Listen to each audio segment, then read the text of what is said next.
Welcome to the Path Podcast. It's October 6th, 2024. My name is Tani, here with Auk. Auk. Hey, Tani, how's it going? It's going well. I got to ride today. Always makes me happy. Yeah, a Sunday ride. And with Joel. Hey, that's even better. I rode with Joel, too. Nice. Your son? No, Big Joel. Oh, nice. Exactly. When did you guys ride? We rode on a Wednesday night ride.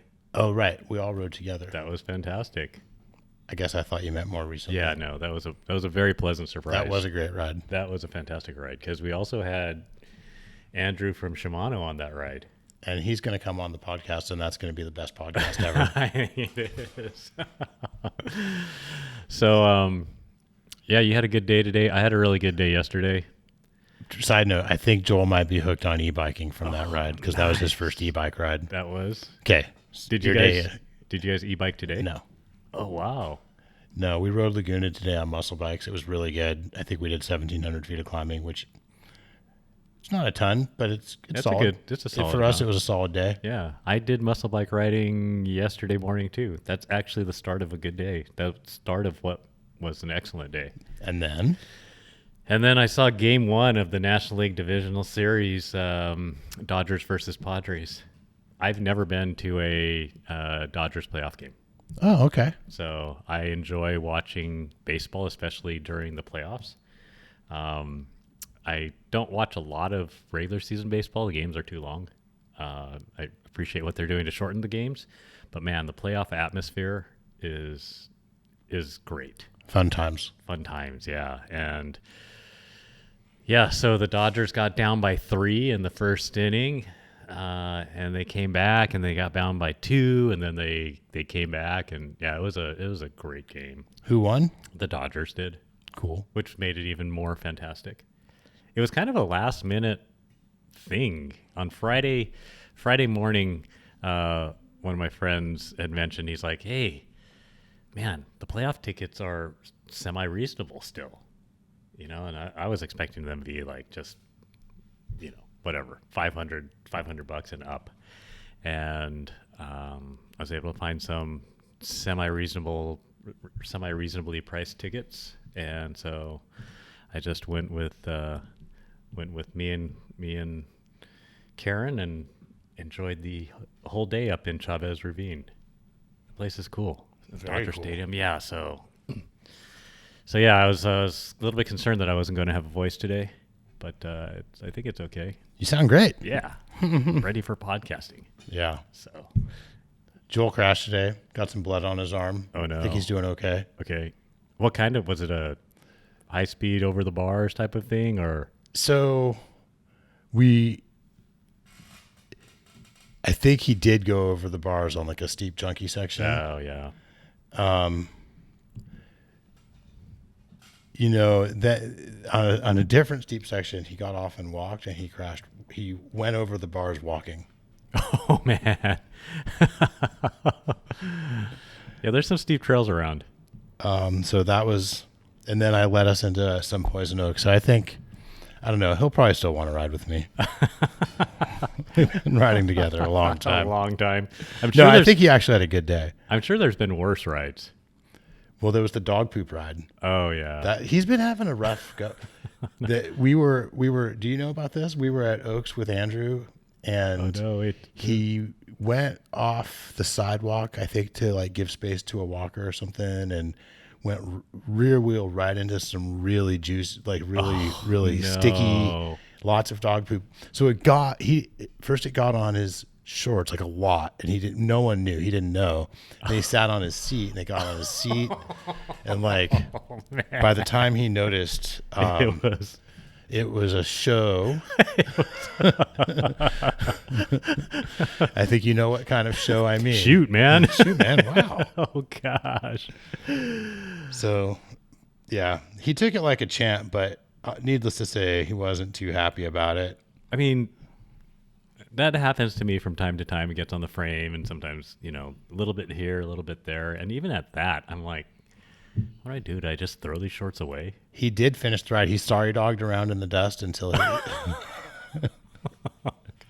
and he got some like leaves and scraped it off the seat and stuff and just dealt with it and finished the ride. So props to him for that. Yeah, totally. Because that's one thing. Once you get poop on your bike or on you, it's really hard to get it all the way off. You know, I have a thing that I like to say that I know is a little strange, but I have this theory that, and it's kind of hard to prove this, but you know, no one really likes poop. Yeah. Like, I think I don't like poop more than most people. Sorry.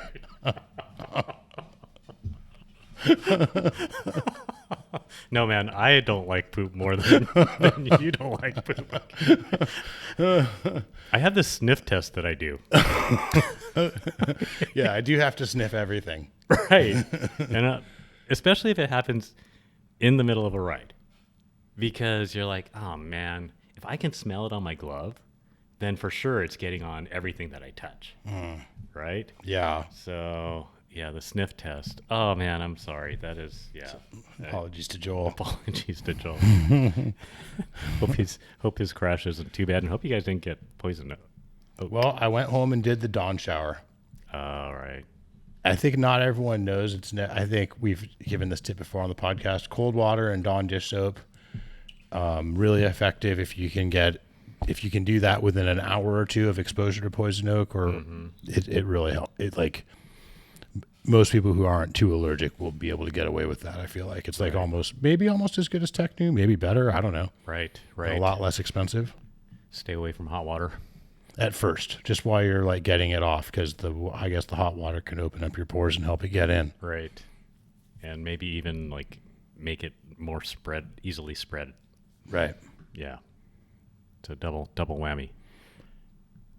Well, hopefully no poison ivy or poison oak. Yeah. So, man, I still have to wash my shoes, my helmet, my gloves. Oh, I didn't wash my phone. I should probably wash my phone and then do the dawn shower again. Because your phone is... Because I used my phone on the trail and after, yeah. Right, and so it might have it on the gloves. Yeah. Gloves got it on the phone. So you might have it on your face.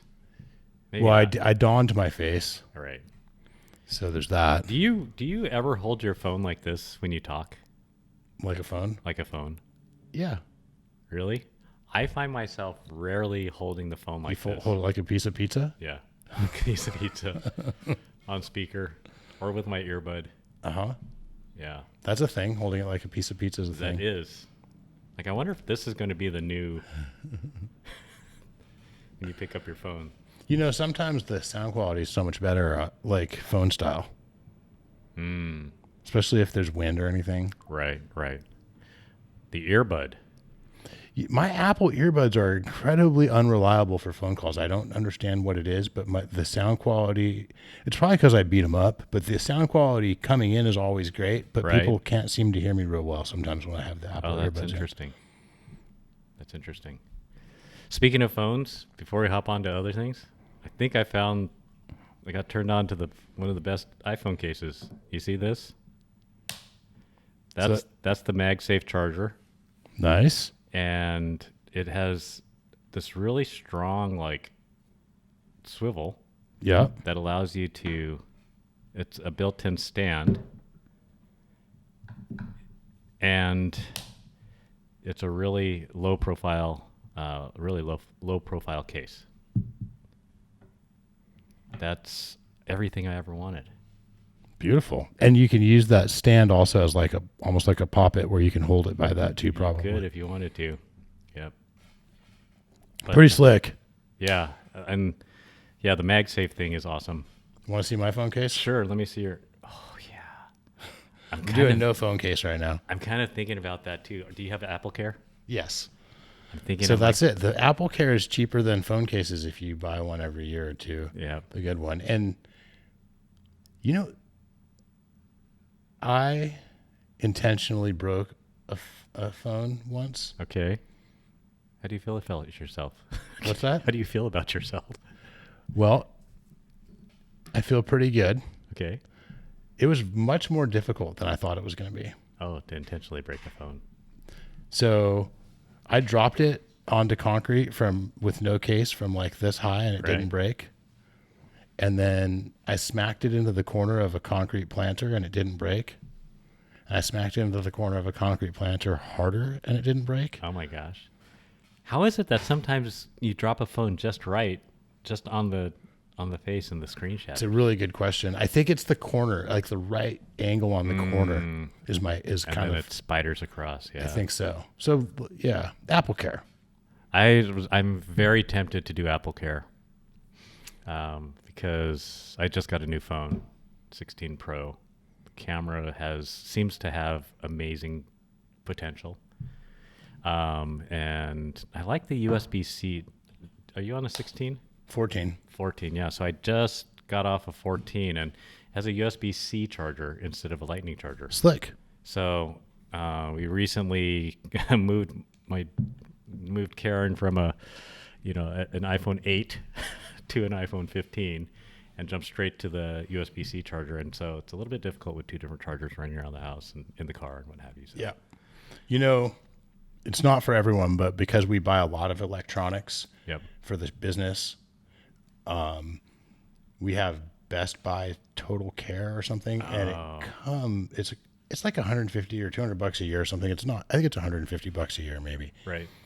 But any Apple device you buy from Best Buy, if you have that, comes with 2 years of Apple Care. Oh, nice. So if you're buying a lot of Apple devices, you get a lot of Apple Care. Wow. Like it's cheaper to go that way. Yeah, like we bought a bunch of iPads for the shop, for example. Right. So it's like, like they all came with Apple Care. Oh, that's nice. Oh, that's awesome. Yeah, so this case is pretty cool. Nice. iPhone 16, whatever. We'll see how it turns out. Back to shop news around the shop. Yeah, totally. There's a lot of shop news, it looks like. So big deal. We've been open at this shop at B Street for almost a year, but we're just now really getting around to the celebration. Awesome. So we're going to have our grand opening event. October 19th starts with a ride meeting at Lot C at Irvine Park at 8:30. I'll be there. Lot C is the one that's a little bit further around the back. From the entrance, you make a left, and then you pass that first lot, and then it's a little bit further around. That's where we usually meet, right? Yeah, that's where we usually meet. So that should be fun. Ride Oaks. Come back to the shop for parties, and it's going to be a big sale too. Like our old school sales, like store wide. We give you a little piece of paper with all the discounts, and you go shop. And when we bring you up, you get those deals. Fantastic. So pretty much everything will be on sale. Yeah. A lot of stuff up to 20% off. Some stuff more. Yep. And this is at the new side of the shop, so this isn't just the outlet store stuff that's already discounted. This is new side. That's true. Stuff that hasn't been on sale for at least a year. Right. Oh, that's exciting. Yeah. Any bike sumo going on? We're still planning the festivities, but Bike Sumo's on the final list of possible. Okay, so check this out. Tell me what you think of this. I'm thinking about, instead of Bike Sumo, putting together like a little mini trials course. Something simple. Oh my gosh. And having a little trials comp. That would be awesome. That'd be probably just as cool as Bike Sumo, maybe a little less dangerous. Yep, that is true. That is true. And maybe just like a nice change. Yeah. Man, do you still have a trials bike? I do. I would probably just ride a regular bike. Like I think I would design the course for not trials bikes. Right. Yeah, that'd just be cool. make it kind of tricky and tight and weird, and slip maybe some off-camber weirdness or something. Anyway, so yeah, that'd be awesome. We're planning festivities, and there's going to be a behind-the-scenes tour where you can come see our new workshop, which I'm pretty proud of, and I'm pretty stoked to show it off. Yep. Yeah, deals. Fun, bike ride, play bikes, food. There will be food. We're still finalizing the details on that. All right, that sounds exciting. October 19th, that's a Saturday. That's true. So what time do we meet for riding? 8:30. 8:30 a.m. 8:30 a.m., Lot C. And then if you can't make it to the ride, what time should we show up here? Anytime between 10 and 5, but for the food, probably around noon. Fantastic. Yeah. Fantastic. Man, that sounds awesome. I'm sorry. Saturday, the business hours are 11 to 5. 11 to 5. So anytime between 11 and 5, food around noon. Meet at 8:30, Lot C in Irvine Regional for a ride. Yep. Let's bring back memories. Yeah. It's been a while since we've had a big one-day store-wide sale. Yeah. And I remember doing the parking lot sales too. This is not going to be a parking lot sale, but this is remember the parking lot sales? Yes. But this will have that vibe in the sense that everything that would have been in the parking lot is now at our original shop, right? Right. And those bikes are already on sale, but they will be on sale more. There will be an extra discount on those bikes for that day. Oh, that's fantastic. Yep. So you could cruise by there to look out. You should. Yeah. You should hit both stores that day for sure. Yeah. Oh, that's exciting. That's exciting. Looking forward to that. Let's see. Other events going on? The Good Dirt Ride used to be called the Rwanda Ride. Right. That is November 2nd. Yep. Pivot Demo Day here at the B Street location at the shop, November 3rd. There's a lot of good stuff coming out of Pivot right now. So Pivot Demo Day, November 3rd. Is that going to be by appointment only, or can you just come by and... We haven't announced those details yet, but I believe you will be able to, by the time the podcast is up, probably you'll be able to reserve a bike. Okay. And we probably will have, depending on how many reservations there are, there might be some walk-up opportunities. Okay, great. So when you hear about this on the podcast, give the shop a call. Or text us at 714-669-0784. You can call or text that number. Yeah, but I think text is the best. Okay, then text. Yep. I really like the text feature. Me too. Yeah, it's great. So the Good Dirt Ride. So that's what, 50 miles? Or there's different miles, right? Different distances. I believe there are, Yeah, it's a pretty big ride through the Orange County area. So if you guys can make it out, that'd be great.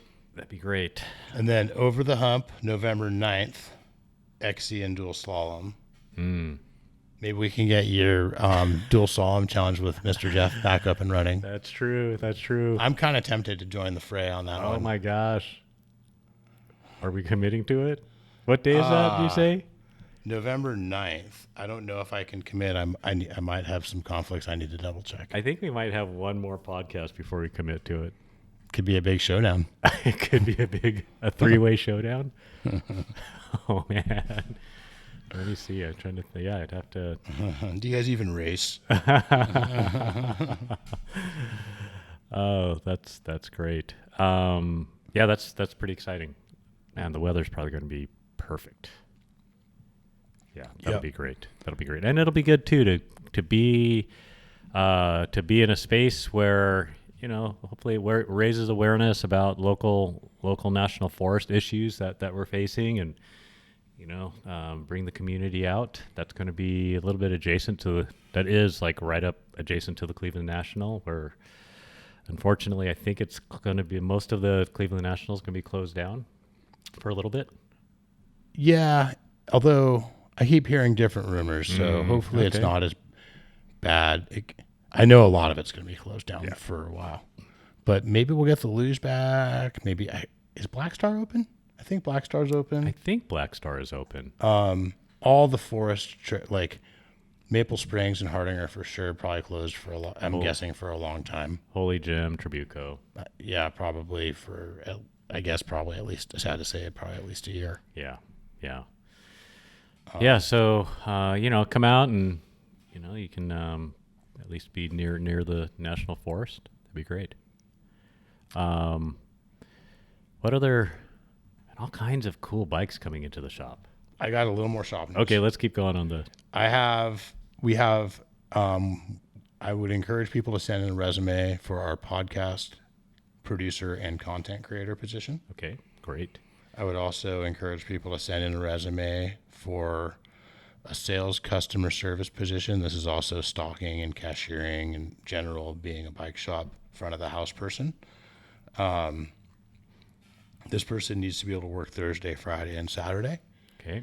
And depending on their availability, they could have more shifts if they want. But those are the that we really need. That's our main area of need. Thursday, Friday, Saturday. Previous bike shop experience is preferred, but what really matters is when we talk about bikes, it can't be bike second language. It's got to be you speak bike. Right. So if you don't have bike shop experience, but you think you speak bike, maybe come talk. And maybe retail experience, or, I like food service experience. I came from a food service background. Right. I feel like the bike shop has some food service. The bike shop has a front of the house and a back of the house like food service, and there's a lot of similarities in the challenges and the fun. And so anyway, I would say someone with experience with customer service and someone who speaks bike. Great. And we have a similar position that is would be kind of the same position, but more focused on web. Okay. So it's web fulfillment, and it's customer service, as in like, hey, I got my thing, but it was damaged in shipping. What are you going to do about it? Right. And it's whatever else. Customer service can mean a lot of things. And it's also sales, because we get sales leads and you talk to those people. Right. So, so for example, like someone messages us and someone has to just keep that conversation. Just like in the store, you want to talk to them. Right. And have a conversation and stay in the conversation. And that's part of your keeping the path culture moving more towards the national scene rather than just very local. Yeah, our web business is our fastest growing part of our business right now. So, the person who does the front of the person who we hire for the sales and customer service position in the store will help with web sales. Okay. And the person who we hire for web sales will help in store. But every day there's someone who's just focused on web sales and makes sure that happens, just like there's someone who's just focused on making sure that everyone who comes in can get rung up. Right? Like Sure. So there's primary focus, and we actually like the web people to do some face-to-face, at least in training. Right. Because a big part of what sets us apart from other online retailers is that we're an actual bike shop.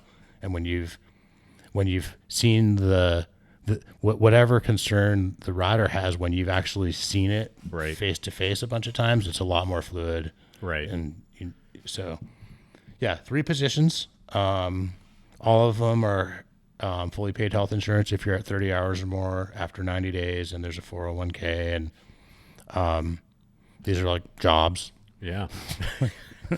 Send us your resume. Yeah. You can send your resume to sales@thepathbikeshop.com, or if you don't have a hard time spelling my name, you could send it to Tani@thepathbikeshop.com. I'll get it either way. Great. TANI. I'll probably get it 3 hours sooner if you send it to Tani@thepathbikeshop.com. I check that inbox more frequently, and it gets less flooded with other stuff. Great. We have a lot of bikes on sale. It's that time of year where 25s are coming in, 2025 bikes. Right. And we have 2024 models on sale, going on sale left and right. I would say probably half or more of our 2024s are on sale. And what that means is that they're officially discounted both on our web store and on our sales floor, and that on our grand opening day, they'll have a discount off of that sale price. Wow. Right.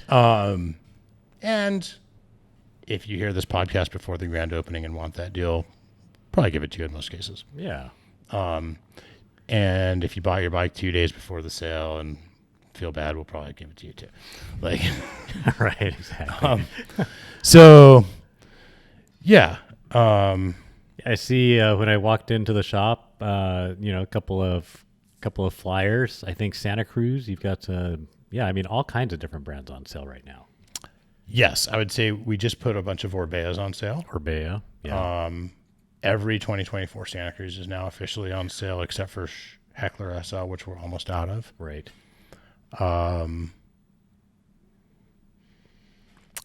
Does that V10s aren't on sale? We're basically out of those. We're out of V10s. Right. We have one 2025 V10. Yep. I was looking at that. Skitches aren't on sale either. So everything we stock, right, and or have. I was looking at that V10. By the way, it's pretty sexy. Sick bike. Yeah, sick. We were just also talking about the Pheonix. Oh my gosh. We ordered a bunch of those too. Oh, I'm pretty psyched on that. Yep. Hopefully they're good. No, they're going to be good. Yeah, they're going to be good. There's a lot of press on the interwebs about the Pheonix. People like it. It's a DW link. 6 bar DW link. 6 bar DW link. I was staring at staring at the animation, or just maybe it's just a video. Yeah. I saw that, right. I need to stare at it some more. Usually I can look at a suspension system and be like, okay, like I sort of understand what's going on. Like I understand what the wheel path implications are of the pivot locations, and like just the vague general idea of like, oh, if you moved this pivot this way, it'd get more progressive, and if you moved this pivot that way, it would get less. Like just the vagueness, like just not to where I could like draw the leverage rate curve for you, but just to where I could kind of like see what's sort of going on. Right. And I was like, like, yeah. So, man, I was just thinking about every time I think about the DW Link downhill bikes, you know, I was thinking maybe this is the Sunday rising from the ashes. I sure did love my Sundays. We all loved our Sundays for sure. Yeah, those were fun bikes. Yeah. So, man, and the colorway on the Pheonix. Colorway. It's like that black with the gold sparkle on it. It looks good. It looks good. And made me, as I was walking into the shop, was looking at the V10 as well. There's some hot downhill bikes. And they're in high demand right now. I think it's because there aren't a ton of downhill bikes. A lot of brands aren't even making one. But right. At least the V10, we got quite a few, and they all sold pretty fast. Wow. Yeah. That's not really how it used to be with downhill. Like we'd get them because we thought they were rad, and then they kind of would only sell to us. Right. Yeah. Do you know if Summit is going to open again? I don't know. It's getting pretty late in the season for them, right? Yeah. Santa's Village, hopefully. They're open. Yeah. Sky Park, that's right. Yeah. I know I think Alan went up to Whistler. Mountain bike Alan went to Whistler. I saw him in here a couple Sundays, getting the Glory worked on. So that's another amazing looking downhill bike. He seems to really be jazzed on it. For sure. We had a fun time building that for him. Yeah, for sure. Did you see Live Valve Neo? I did. Zach put it on his bike. Oh my gosh, has he ridden it yet? He likes it a lot. He's excited about it. He says it's not just on or off, and he's usually pretty he tends to be correct about things that you and can we be were correct talking about that, right? We were. Whether it's just on or off, or whether it's shades of damping. Right. So it has sensors all over the bike to try to tell it what to do too. Yep. But it's just a rear shock. It's just a rear shock, but I think the sensors, there's one on the front brake caliper and one on the rear brake caliper. Mm-hmm. How exactly is it using those sensors? Is it just an accelerometer, or is there... I really don't know. I haven't really dug too deep into it. Yeah. But that electronic suspension, I'm sold on it. You're sold on the ones you've tried, which are so the more primitive, older versions. This seems like it's more on-off, or 3-position, but yeah, it's essentially on-off. Yours is 3-position. Yep. It's the pedal, it's the full open. It's the trail mode, and then it's the pedal on, just full closed. And that's the RockShox. That's the RockShox flight attendant. And not even the newest flight attendant. Not even the new. Because there's a new flight attendant also. There's a new flight attendant on downhill on a, what's the coil shock? Ultimate? No. That's the air shock. Super Deluxe, yeah. Flight attendant. So I can't help but think like that's incorporating maybe not always just on and off, although I know not what I speak of. Right. That sounds plausible though. Yeah, I'm excited about that. I've been riding a coil shock on my Trans SX, and I really like the coil on that bike.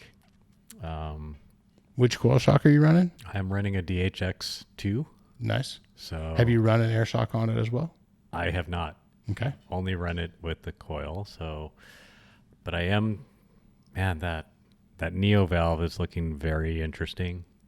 Yep. Yeah. Maybe I'll put that on. Yep.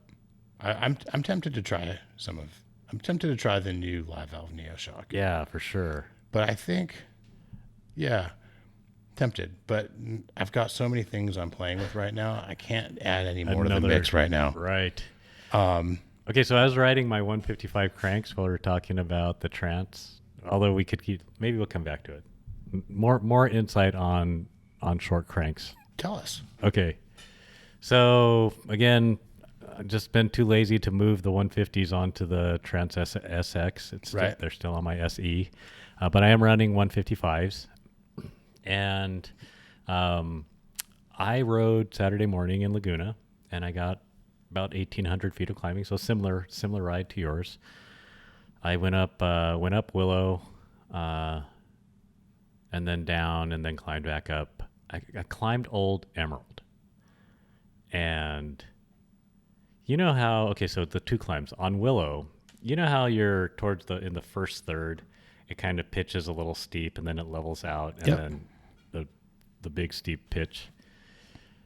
I started standing up like old school single speed, and I was like, whoa. You know how I was saying you lose the torque, and for me it's difficult when you're just all out like that. And so I stood up like I was riding a single speed, and I was like, I think I'm gonna incorporate this into my short crank repertoire.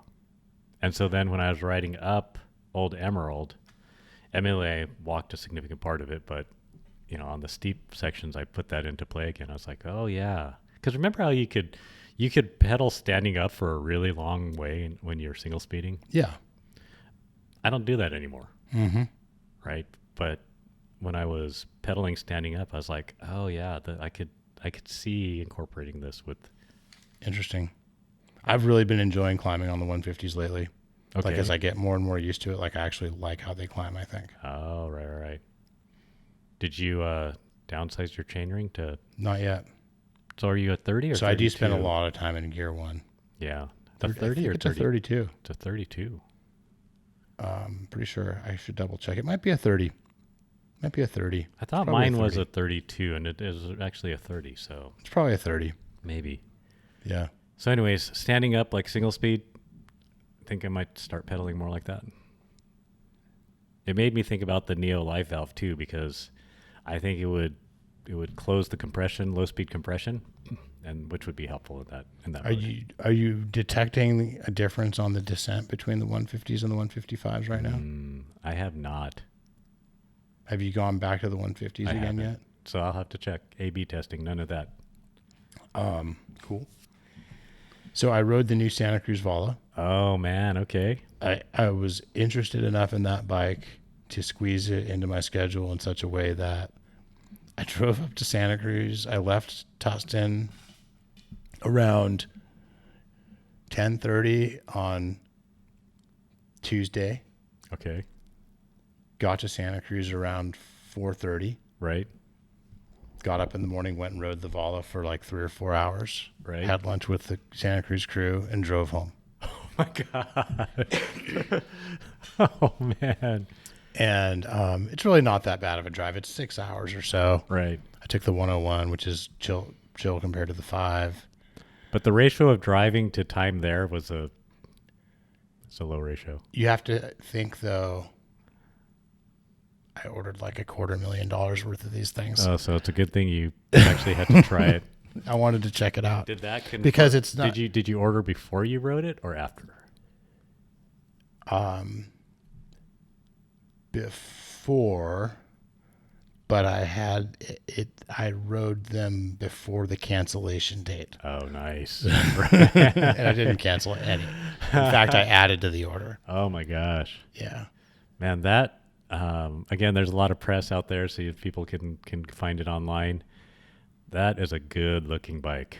We have one here in the shop that people can check out. It's our Reps sample bike, but it is a good looking bike, and it's a really good riding bike. It's the first non-VPP. That's not true. Santa Cruz has done single pivot on the Nickel, the Butcher, right. The Heckler, the Tasman, and the Superlight. But that's long and the original Bullet. Right. Those are And they've also done flex stay on the Blur. Oh, okay. You're right. This is though their first Horstlink bike for sure. Yeah. And that's when there's a pivot kind of in front of the dropout on the chainstay. Right. Maybe a little below. Right.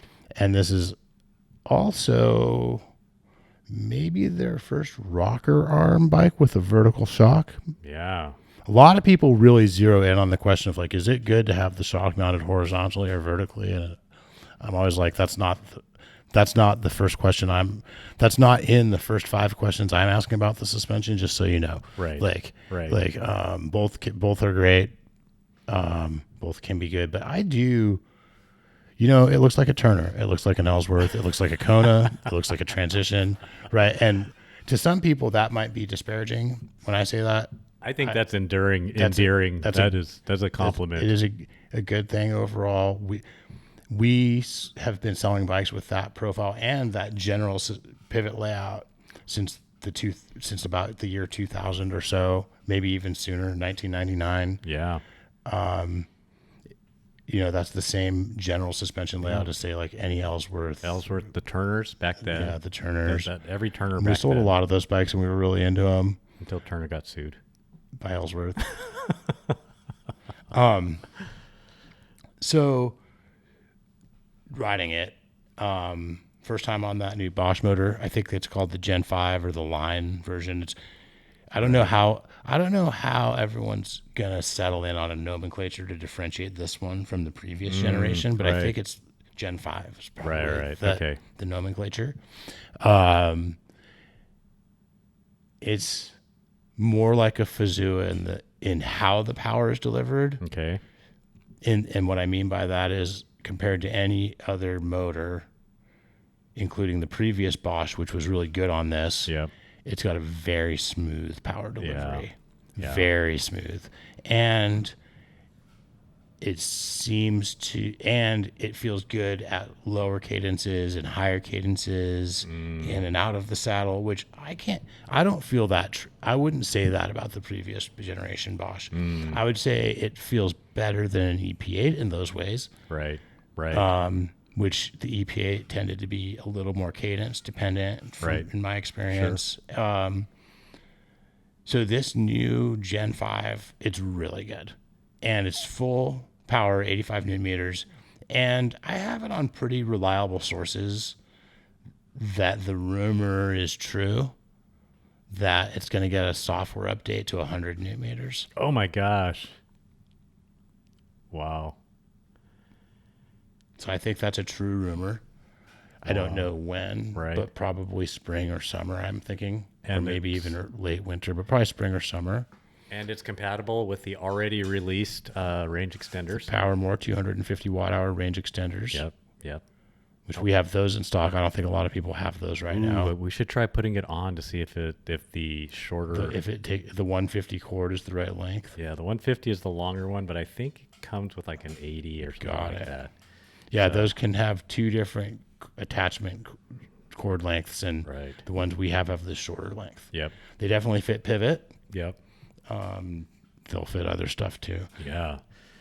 Hey, I forgot to say, when we're talking about shop stuff, we're flipping all our demo bikes right now too. That's like huge news. Oh my gosh. Like we got all our new Heckler SL, we got the 2025 Heckler SL demos in, so the 24s are going on sale, and they'll be on sale by the time. They'll either be for sale or sold pretty much by the time the podcast comes out. When do you think those are those going to show up on what's the best way to find the inventory? Text us. Text us that you want to buy one. Go look at our demo. Well, first of all, some of them are already up on our web store. So if you type demo bike in the search, you'll find a few right now. Right. Right now, we're more in the process of cleaning them and taking pictures of them, and they'll be going up on the web store. But go to your demo fleet. But the podcast is going to be, by the time the podcast comes out, this is going to be a different story. They're going to probably be on our web store. Right. But also the best thing is just text us or and also check our demo fleet and see what we might be looking to sell soon. Right. You click demos on the top of the page on our website. Yeah. So that's exciting. People love our demo bike sales. Yeah. The Santa Cruzes even still come with a warranty. Oh, wow. So that's kind of cool. Can we go back to the Vala? Yes. So I heard the rumor mill. This might actually be a full power, 600 watt hour battery under 50 pounds. The XO build that we have in stock in size large weighs 48 pounds. And I think it rides lighter than that. And so another way of saying that is, when I say rides light in this conversation, a lot of times what I mean is how much effort it takes to pick the front wheel up off the ground. Right. And I've changed my nomenclature on that. I've crafted my wording on that because I would normally just say manual. Right. And a lot of people are like, I don't manual. I'm like, you ever go off a ledge? You manualed. Right. You did some sort of like manual like motion. Like the thing that I'm talking about, you did it. You picked your front wheel up off the ground. Like right. Achieving a balance point on your rear wheel and maybe riding that way for a while. Right. To unweight or to lift the front wheel. I mean, actually riding for a distance in a manual, like a lot of people maybe aren't doing that. Right. But that doesn't mean you're not. And also a bunny hop begins with picking the front wheel up off the ground. So picking the front wheel up off the ground is, I think, a big deal in how a bike rides. Right. And I think even if people don't pick noticeably pick the front wheel off the ground, people are doing that motion to unweight the front wheel. Right. And I would say that really when it comes down to it, when people ask if a bike is playful, depending on the person, that might be a lot of what they mean. Right. If you're talking to me, that's half of what I mean. The other half is, where is it on the spectrum of glued to the ground versus poppy? Right. Which is kind of just the same thing, but both wheels instead of just the front wheel. Right. Yeah. So what are some of the basic specs on the Vala? 150 rear travel, 160 front. 150, 160, yep. 600 watt hour battery. 85 Newton meters, possibly up to 100 with the firmware update. All the geos on the website and stuff, I want to say the head angle's just under 64, if I remember correctly. Right, I think that's right. It rides very balanced and very... So I have a Heckler SL and I have a transition relay. Right. It's just a little bit heavier than my relay. Because my relay has a coil shock and cush core and probably weighs 46 or 47 pounds. So it's just a little bit heavier than that. As far as how hard it is to pick the front wheel up, I would say it's as easy, roughly as easy. Right. Not as easy as the Heckler SL, pretty far from as easy as. So people are like, where does the Heckler SL fit in now? Because it's also 150, 160. Right. And very capable. And like, why would you get for me, it's the difference between really, really being able to pick the front wheel up off the ground when I want to versus I have to kind of like still grunt and like push hard. Like on both my relay and the Vala, I can get the wheel up into a full balance point manual where you're riding at manual. Right. But it's like hard still. Where on the Heckler SL, it's like almost like a regular bike. Right. Do you think from a downhill capability perspective, how do they handle? So it's interesting. There's the Geo. Yep. And the Geo is kind of in between the Heckler SL and the relay. Yep. It's a little bit there's more. There's the Travel, which is the same as the Heckler SL. Yep. And then there's the extra weight and what it does to the handling dynamics. Yep. And on that, it's past the relay. So it's very planted. Right. Because 48 pounds, the heavier the bike is, the less it deflects. Sure. And it feels really planted, but it also jumps awesome. Like it jumps really good. I'm not the best jumper in the world, but like I could tell you that it jumps well. Right. Like, it's interesting that we've kind of talked about this, how the Trans Advanced SE Elite from Giant had a full power. It was 140, 140, 150 or whatever, and you could overstroke it and get it to 150. But that was a full power e-bike with less travel. And a 440 watt hour battery that keeps the bike in that mid 40 pound range. Right. With the mid to low, even 40 pound range. Yeah. With a range extender capability on it. So, yeah, I mean, I've been looking forward to these full power e-bikes in this travel range that aren't full weight. I hope Santa Cruz makes a bullet like this too. Yeah. I mean, it's so close anyways. I bet you they will. Yeah. That'd be exciting. The Crestline. So I was reading the specs on the Crestline. The new Crestline, I think, has the new Bosch motor. Yep. With the 600 watt hour battery. I think they were saying it's a 160, 170 bike, I believe. And it's same thing. I think they said it's like sub 50 pounds. Pretty sick. 48 or 49 pounds. That would be a worthy endeavor. I think we can order those right now too if anyone wants to place an order for one of those with us. Because there's another batch kind of in the getting cooked. Right. That we can order. That's what I was reading about too. That's pretty exciting. So when I was riding the Vala, I had a couple of really close calls, like crashing. I saw a picture. So we're going down a trail, and there's a bunch of us, and I'm riding with Kyle, who's our current rep, and a rad guy. Like, we're becoming like friends over the last couple of years, and because he's only been our rep a couple of years. And then there's Jorge, who was our rep years ago, who's like a total buddy for, like, we've ridden together a bunch of times. And he was our rep. Like, he's a friend. Right. So I'm riding with them. Right. And Kyle's giving me some good lines. It's really dusty, so I'm trying to stay like inside his dust pocket. Oh gosh. Really dusty, and like dustier than here even. Oh man. And I know that we're stopped at a crest, and the group is talking, and I know there's some jumps coming. I'm like, I'm not going to hit those. It was the first real descent on the bike. We're like at the top, and I'm like, they're like maybe kind of like the jump line at San Clemente, or a little bigger. They're faster though. They're faster and looser.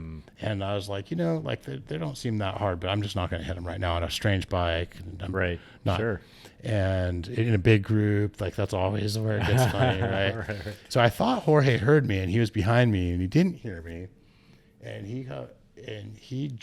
I go around the jumps, and he jumps them. Oh no. And I think he tried to pass me, and I didn't even know he was there. And we got tangled up, and we're like, my feet blow off the pedals, and I'm like full cowboy, just like rodeoing. Right. And we're locked. Like, we can't get away from each other. What? And we go down the trail like that for like some feet. Like it felt like a long time, but it was probably less than a second. Right. Like, and I was pretty sure I was going to crash, and like somehow I got control of my bike back, but Jorge crashed. He had a bunch of road rash. Oh, so no. I'm sorry, Jorge. And then probably 10 minutes later, if that, we're on this high speed kind of bench cut descent. And again, it's dusty. Right. And I've got Kyle in the distance. I'm trying to like stay where I can see where he's going and stuff. And I never saw this rock, and I clipped my back pedal with it. And I just, I know. Like chest on the stem, just like, you know when your fists are backwards holding onto the bars? Like I for sure thought I was going to crash at speed. And like I rode that one out too, but that pedal was jacked. It's a one-up pedal, and more than half of the pedal body was just gone. I couldn't find it. And the spindle was cocked like 10 degrees. Man. And so that was wild. And I think those are solid pedals, but I found myself wondering if my the wah-wahs that I ride, the pedals I ride, they have like a more beveled front, like bottom. They have more underneath like they slide off rocks really good, and I almost wonder if they would have slid off instead of catching like that. Right. It still would have disrupted me, I'm sure. And maybe I'm tripping, but I feel like I kind of had this, like my pedals wouldn't have done that moment. My pedals wouldn't have done that to me. Oh, man. Wow. So that was interesting. Like that feeling of like, I'm crashing twice, like in like 10 minutes. And so I feel like, lucky. Oh, man. So how much more riding did you get in with the pedal like that? We got back to the van. We just happened to be, we were doing like kind of like clover leaves and stuff around. So you were clover leafing back down to the. Yeah. And so we were close to the vehicles. I got another pedal. They helped me out. Sam helped me out. He actually had to drive back down to the headquarters and get a pedal. Oh, okay. So I missed like probably 15 minutes or 20 minutes of riding in like a several hour ride, and got another pedal on there and kept going. Man. Well, I'm very glad you didn't go down twice. I know. Me too. Oh I'm not in the mood. Oh my gosh. Yeah, that I actually crashed. This was a while back, but that catch your rear pedal on something that you just don't see is such a crazy experience. Yeah. Because the bike just is this violent, like, jerk. Yeah. Stop. It's a hard stop. And then you keep going, you know, because it sort of releases you. Oh, yeah. And then when you're way you're way over, there's nothing you can do, right? Man, good on you. So, well, glad that was only just a pedal. Let's see what else. But just to sum everything up, I would say the Vala truly differentiates itself from all the other bikes in the category by virtue largely of the motor system and the battery. Yeah. Full power. I was reading it's the best motor. Yeah, it's the best full power motor right now, I think. Right, and what do they call it? Like high density batteries that are, you know, they're lighter. The 600 watt hour I thought I was reading was something like a pound or 2 pounds lighter than comparable 600 watt hour batteries. Really? Which is already a couple pounds lighter than like a 730. Right. Yeah. So that's really interesting.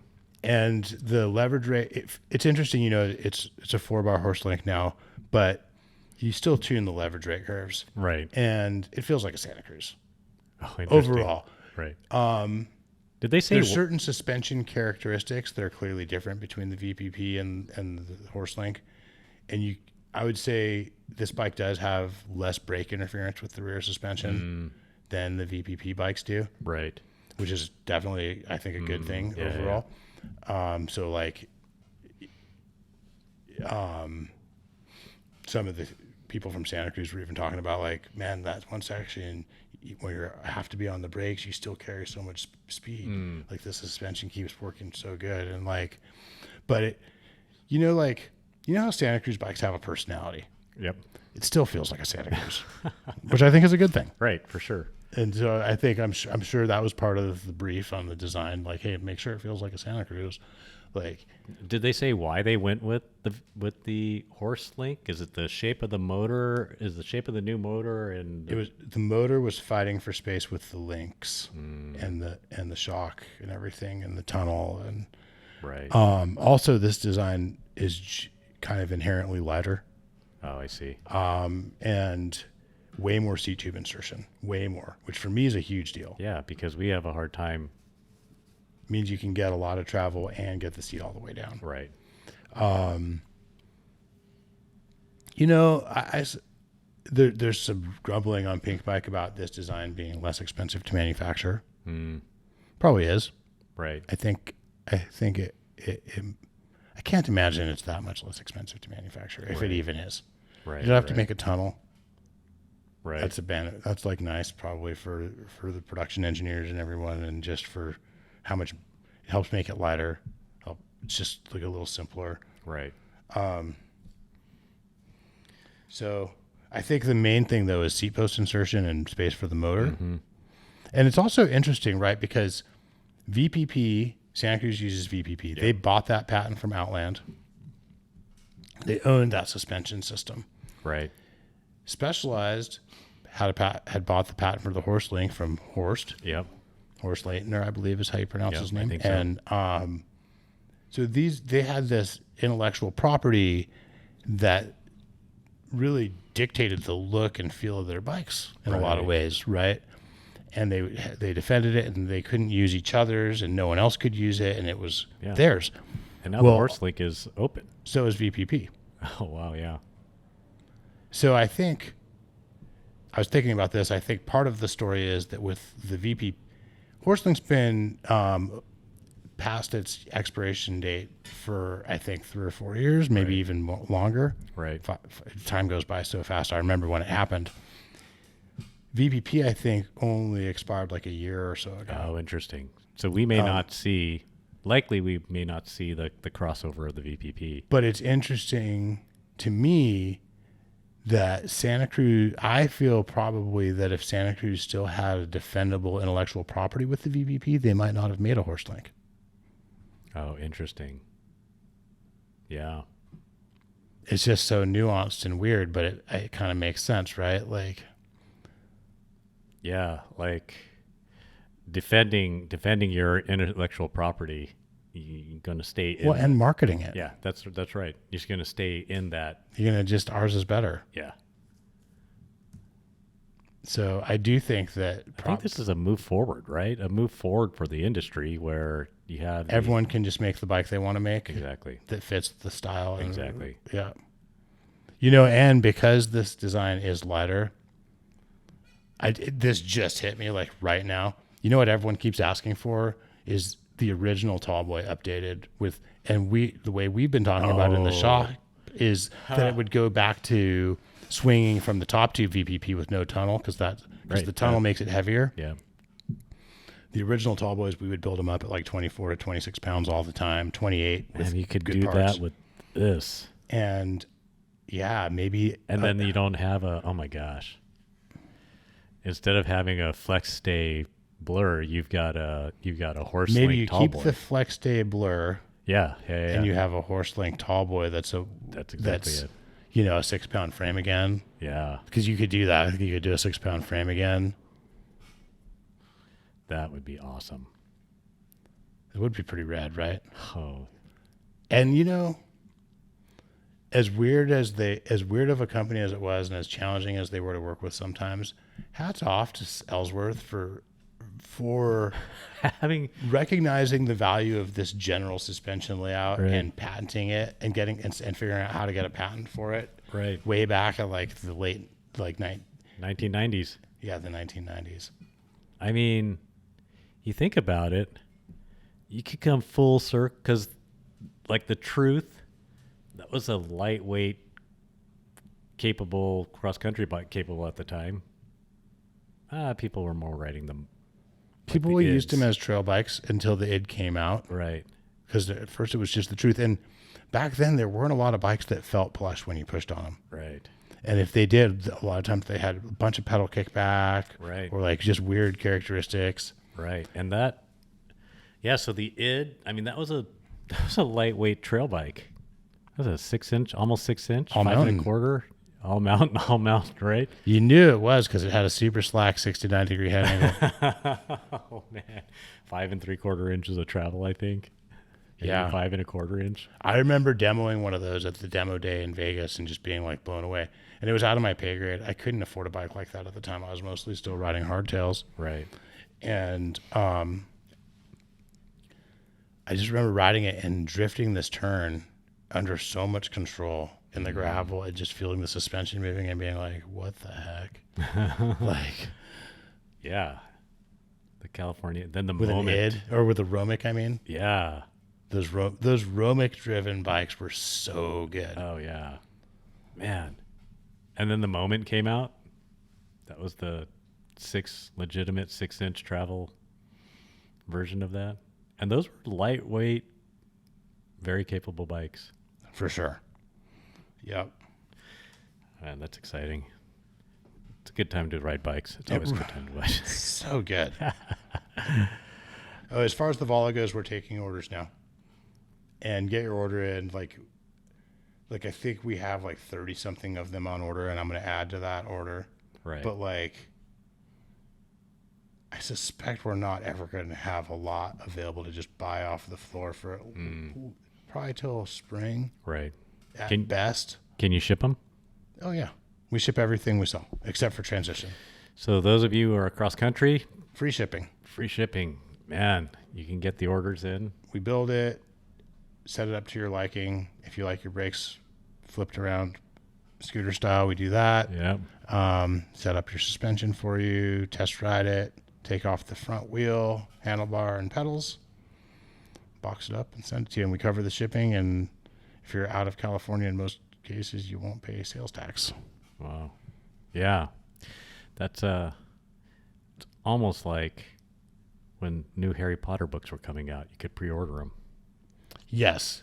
And by the time this podcast goes out, I believe the bikes will be available for pre-order on our web store. But if not, you can text us. We'll send you an invoice. Or if you don't want to pay for the whole thing up front, because we'll let you do like a half deposit if you want. We can send you an invoice for that. Okay. And that's fantastic. Yeah. That is exciting. There's some other bikes coming in this category that are exciting too, but it's like interesting that, like there's obviously Santa Cruz. They're the first to hit our store with these motors. We're gonna get some Orbea Wilds with these motors soon too. Right. But you think the Wilds are going to be in this 48-pound? With a 600 watt-hour battery, if they are available that way, they would be. I think. Right. A current Wild's probably the Wild LTD. I think is like 50, like 49.8. That's a 2024. Yeah, so that bike will be probably close to 48 pounds. Right. Yeah. But point being, other brands are coming out with these motors, and that 150, 160 categories, e-bike is a hot category right now. It is. So they'll be stretching the reaches out. They'll feel more capable than than the geometry. Some people might not. Some brands might not. Oh, interesting. So what is the reach on the Vala? Do you remember? Off the top of my head, I don't, but I think I could look it up real quick. Well, I sort of feel like I might have looked at this. I want to say it is like, let me see. The pivot switchblade is like 468. So I thought that I saw the Vala was like 460 something. That sounds right. I mean, the Heckler SL in a medium is like right around 460. Yeah. So maybe a little longer. Yep. I still have to look into the transition relay. Looks like you could put a reach adjusting headset on that. So I need to look into that. That would be cool to try out. Yeah, I would love to, man, if you guys get a demo, or I don't know if you're getting a Vala, that would be fantastic to ride.